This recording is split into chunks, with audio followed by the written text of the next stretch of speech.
welcome back to my channel. My name is Tori if you're new here, and today we are going to be talking about shelf cooking. So shelf cooking is a term that Jordan Page coined, and I will link her channel down below, but she's from Fun, Cheap, or Free. She lives in Utah. She is a mom of 8, I believe, and it is just inspiring to see what she does to save money and prep meals and run a household of 8 every single day of her life. So if you're interested in that type of content, I will definitely link her channel down below. So in today's video, I'm just going to go through some shelf cooking tips and tricks that I've learned along the way since I've started this journey. We started in March when things got a little tight at the grocery store and we started to notice different ingredients just kind of disappearing. So what we noticed was a lot of the shelf stable items were still available and we had to get creative with what we cooked, if that makes sense. So I learned a lot along the way, and I'm just going to compile the list today and kind of show you how we do all of these shelf cooking meals. I know a lot of you are interested, so if you do have any specific questions, definitely drop them down in the comments below and I can answer them there, but I'm just going to go over some of the basics. I want you to start thinking about different things in your pantry that can be something else, if that makes sense. So basic sauces can turn into different soups, and different types of canned items can be beefed up. So like your basic can of soup, add some potatoes in there, add some carrots, add some rice or lentils or quinoa or something like that, and you have a pretty balanced meal. You can definitely add meat or anything you want to in the end, but it really helps to just start getting creative. So what I have found is that I just start writing down the ingredients of what we have in the pantry, and then I go from there and see what I can make with that one ingredient alone, and that's how I started shopping. So you will see in the grocery haul this week that there wasn't really much I needed to get because I went through my pantry, saw what we had, and saw what we could create with those meals. A lot of the time I do like to meal prep a lot of those ingredients and then just pull through them throughout the week, but that's up to you.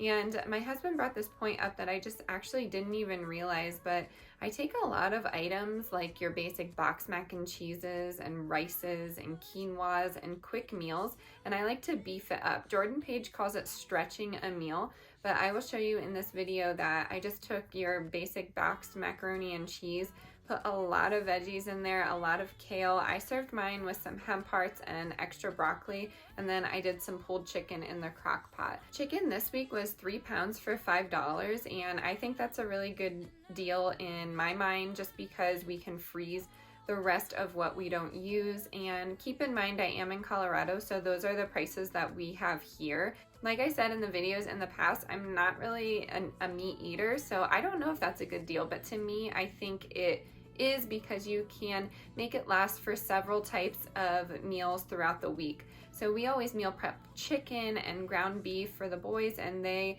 can pick from that.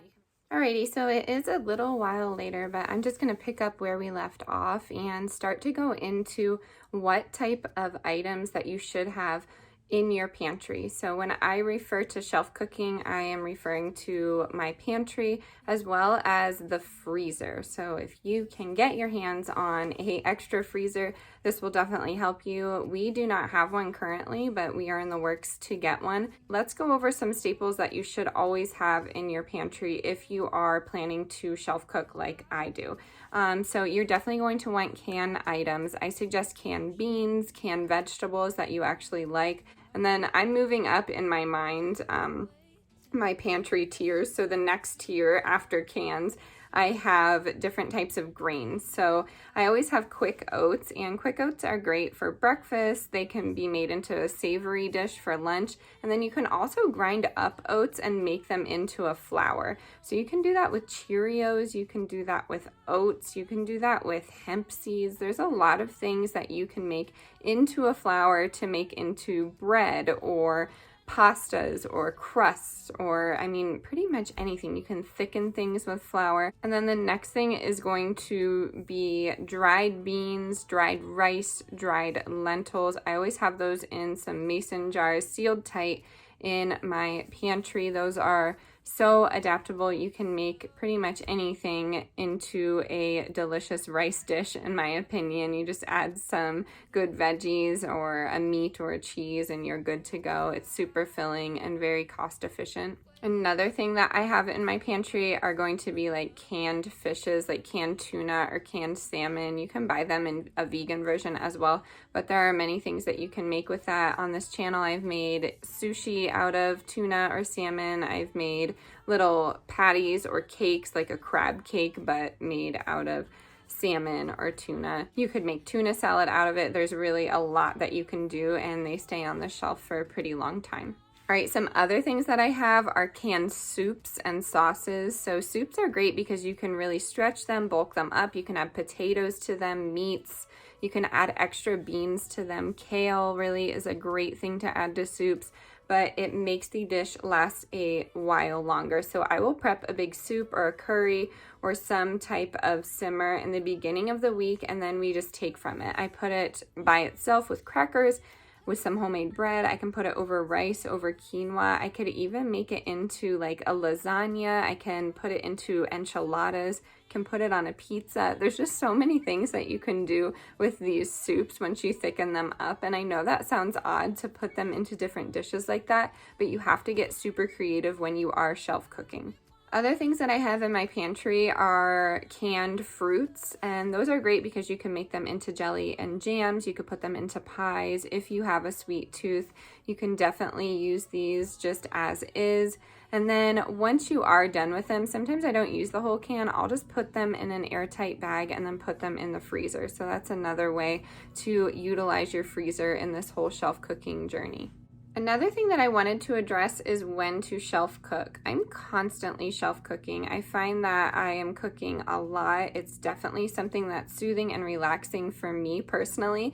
So I'm constantly cooking, constantly eating. I love food. So my family really enjoys my cooking, luckily. So I get to pull from my pantry quite a bit. So I do like to have fresh vegetables and fresh fruits. I know that's definitely a privilege that I have here. So it is nice to have those staples when you are in a bind and you need something quick.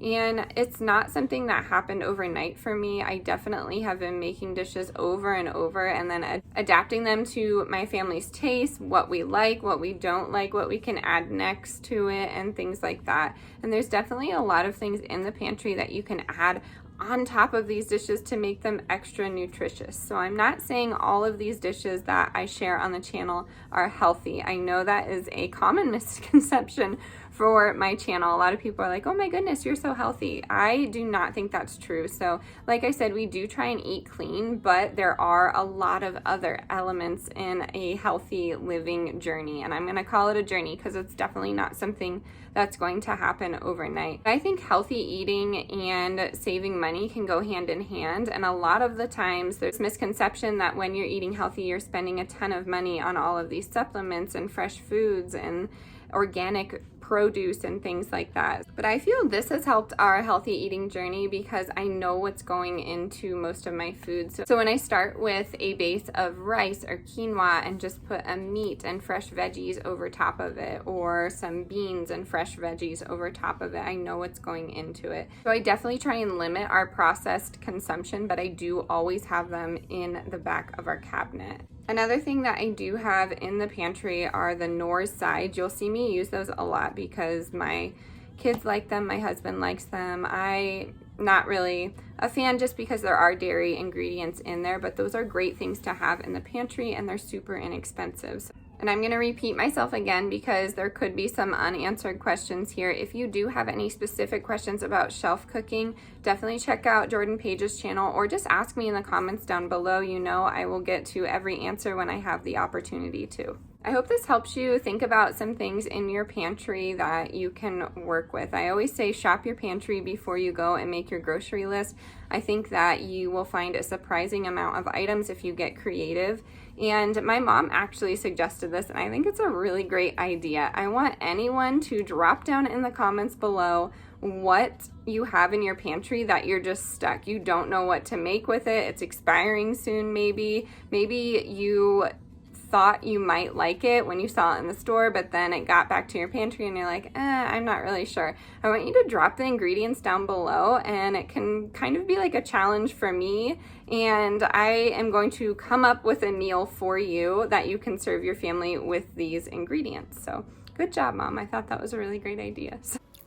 All right, y'all, I am so sorry about the lighting in the last clip. That just goes to show that natural light can really affect the quality of a video, but I'm going to get into this grocery haul. Like I said, this is not something that was large this week for us just because I shopped my pantry, and I encourage you to do the same. It will save you a ton of money. I started doing this in March, and I've just seen such a great savings in my everyday weekly grocery hauls.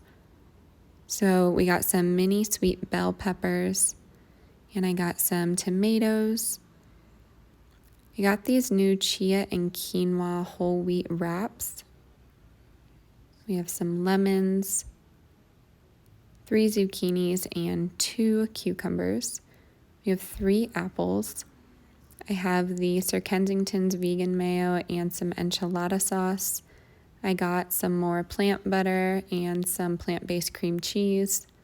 I got some green chilies and the veggie Better Than Bouillon. I really love that stuff. I have some fresh basil and frozen white quinoa. I have some chicken drumsticks for the boys. I have 2 gallons of milk. I have some brown frozen rice and some eggs underneath there. I have some sugar cookie mix and 2 pizza crust mix. These are 53 cents and really great to have in your pantry. I have some fries for Wilder, some celery and some fresh white rolls, some baby spinach, and that is it. Hi my friends, so I'm sitting here editing and realizing that this video is a bit random, but I promise there's a method to the madness. So I explained the things that you needed to have to start your shelf cooking journey. I gave you a little bit of a grocery haul just to show you that I didn't get a lot this week, and I saved a lot because I was shopping from my pantry. And now I'm gonna jump into a recipe that I made with some of my shelf staples. I get a lot of questions on how I stretch some of these meals, and this is a great example of how to do it. So we didn't have a lot of time that day. I was running out of ideas, and I was kind of exhausted from chasing around the babies all day and cleaning and cooking and all that. So I just wanted something quick and easy that I could just put on the table when my husband got home, and I just felt that this was a great example of a shelf cook meal. So let's get into this recipe. This is another shelf cooking thing that we do. My husband actually pointed this out to me and told me I should let you all in on it. And that is making meals stretch. So Jordan Page talks about this all the time, and it's just like basic things like you have in your cupboard, like instant quinoa or mac and cheese like this, or even the Knorr sides, anything like this. Not necessarily the best for you, but I always have things in my refrigerator to enhance these meals. So I have some kale here. That's really cheap. I know a lot of people don't like kale, but it's cheap and good for you, and that's why we do it. But anyways, frozen broccoli, some corn, red bell pepper, and this is just regular box mac and cheese. I always use just my vegan mac. This is the Annie's homegrown cheddar flavor. This is the best kind in her line, in my opinion. Oh, my countertop's messy, sorry. But yeah, so I just wanted to show you that there are ways to stretch these meals, and I just put some chicken in the crock pot. I'm gonna top it with hemp seeds and green onions, but yeah, this is another way that you can allow things to last a little bit longer and things that don't go too bad in your pantry. But it doesn't really matter, nothing matters, so I cry instead. Alrighty, my friends, my veggies are all softened and yummy. I washed my hands and went ahead and put the noodles into the veggie mixture. I'm just going to mix that all together. So before I put the noodles in, I actually did put that cheese packet powdery thing in. Again, not really a fan of the processed food, so I put half a packet of that cheese in there, and then I put some veggie broth instead of milk. That's just something that I've always done. And then instead of butter, I just put olive oil. That's another way that you can kind of make it a little bit more healthier. And then I'm going to put some garlic powder, salt, and pepper to taste. And I'm going to cook it for another 5 minutes or so and serve it with that chicken that I was talking about. And then I'm going to put some green onions, tomatoes, and hemp seeds on mine.